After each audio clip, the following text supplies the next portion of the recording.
Pagdating sa kasipagan, numero 1 at role model ang mga langgam. Hindi ito napipirmi sa paghahanap ng pagkain. Marunong din ito makisama sa ibang insekto gaya ng aphids, gagamba, stick insects at iba pang lahi ng langgam. Kaya siguradong busog sila ano man ang panahon.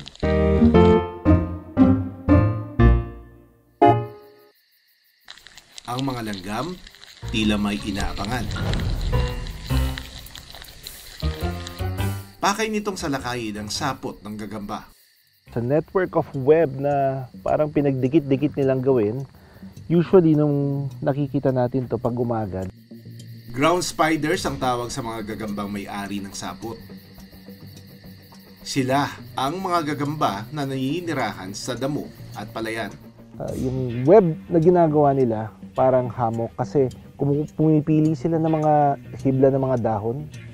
Pumipili sila ng dahon at doon nila i-attach. Ang kanilang sapot parang papel, flat at malapit sa lupa. Kaya mas madaling makahuli ng pagkain ng mga gagamba.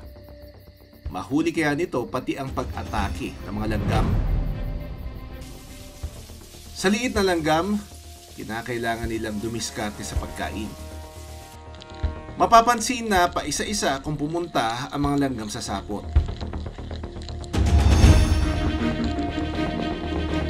Dahil flat ang sapot ng gagamba at nasa iisang direksyon lang ito papunta, tayang lumusot ng langgam nang hindi natatrap.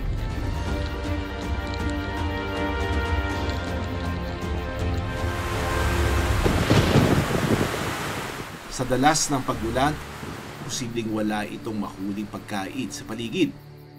Kaya kailangan magdoble sipag ang mga langgam. Sa punong ito, may mga insekto na tila nakikipagkumpulan sa mga langgam. Kadalasang nagkukumpulan ang mga langgam tuwing may pagkain. Dahil na-attract ito sa amoy ng matatamis na pagkain. Scouting ants ang tawag sa mga naghahanap ng lokasyon ng pagkain. Pinupuntahan nila ito at iniiwanan ng pheromone trails na gabay ng ibang langgam papunta sa pagkain. Gamit rin ng mga langgam ang kanilang andanay. Ito ang nagsisilbi nilang kamay, tenga at ilong sa paghahanap ng pagkain. Kaya naaamoy nila ang pagkain kahit nasa malayo ito. Ang dami natin nakikitang red ants dito. Tapos meron din tayong mga aphids na yun, yung mga maliliit na yun. If you observe, parang hindi nila sinasaktan yung isa't isa, no? But in fact, they are benefiting from each other. Ang aphids may kakayahan na maglabas ng honeydew sa kanilang katawan. Ang honeydew ay dumi ng mga sapsucking insects na kumakain sa balat ng halaman gaya ng aphids. Pagkatapos nitong kumain sa balat ng halaman, sa amoy at tamis nito, nilalapitan ng mga langgam ang aphids para inumin ito. Dahil sa presensya ng mga langgam, ligtas ang aphids sa pag-atake ng iba pang insekto. Pati ang halaman na kinakapitan ng aphids, nakikinabang din. Maaari kasi magdulot ng sakit sa halaman ng honeydew kapag hindi ito nakuha ng langgam, gaya ng pagkatuyo ng dahon at maging sanhi ng pagkamatay ng halaman. They have a mutualistic relationship with each other, wherein both parties benefit from each other. Mutualism relationship ang tawag sa ugnayan ng aphids, langgam at halaman. Lahat sila nakikinabang sa isa't isa, panalo at walang lugi. Sa mga pine tree na ito, kapansin-pansin din na masisipag ang mga langgam. Buhat dito, buhat doon. Ang isang ito, mukhang napagod. Sa kanyang pahinga, abala naman ito sa paglilinis ng kanyang mandible o panga. Ito ang Dayakama ants. Mga hard-bodied ants yan. Tapos may sting sila, masakit ang sting nila. Locally, they're also called mga atik. This is a unique genus of ants na actually unique maski sa order Hymenoptera. Kasi these ants are social pero wala talagang queen. Puro worker ants ang kanilang lahi. Kaya work lang sila ng work. Ang nangingitlog is what's called the fertile worker. So within the nest, may isang fertile worker. Ang mga worker diacham, walang pakpak, wala ring ability to fly, and they never develop wings anymore. Ito ang posibleng leader ng kanilang colony at nagpaparami sa kanilang lahi. Makikita ang nest ng mga diachama ants sa lupa at puno. Kung nandun sa pine cones, maaaring ang may insects doon sa pine cone. Predatory ito, hindi ito kakain ng halaman. Mapapansin din ang malalaki at matatalas itong mandible. Ginagamit nila ito sa pagdala ng kanilang pagkain sa kanilang nest.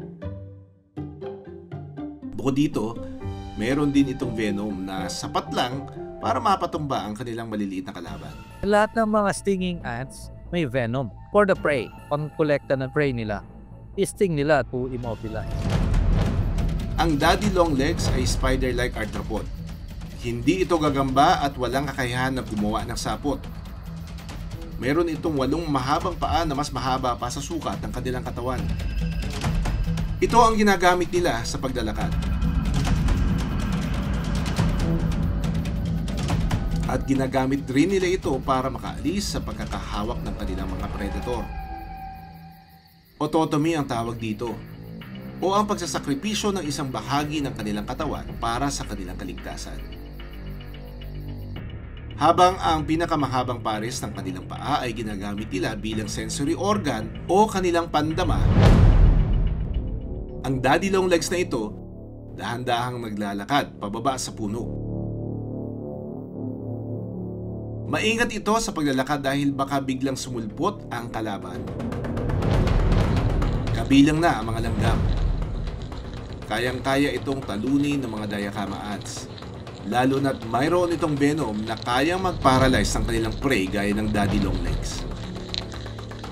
Pero mukhang hindi interesado ang mga langgam na makipag-away. Mas gusto nitong mag-ipon ng mga pagkain.